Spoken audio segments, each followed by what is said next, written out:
Hi, this is Brianne with Plum Fabulous Foods, and today I wanted to show you how we grow some of our watermelon. Usually, if you'll pan over here, you can see how we plant them very closely together. There's actually 3-foot wide walkways through all this area here, and you can't see because the plants are just sprawling all over the place, and we've picked so many hundreds of pounds of watermelon and cantaloupe from just this little patch right here. But I wanted to show you over here as well how they'll actually use the fence as a trellis. And when you have watermelon growing on a fence like this, some people have suggested that you put netting on it or pantyhose, or you try to support that melon in some ways. And I would actually encourage you not to do that.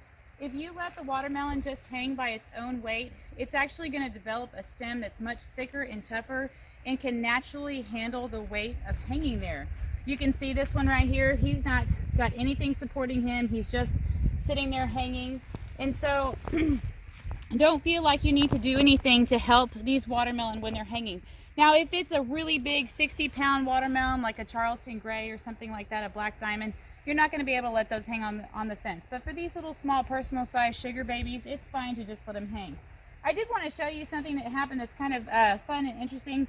So this watermelon was hanging like that one, but he was hanging on this side of the fence. And so he found a nice little spot to nestle in between these cattle panel trellis holes. Unfortunately, he grew into the width of that fence panel. So we're actually going to have to cut him off.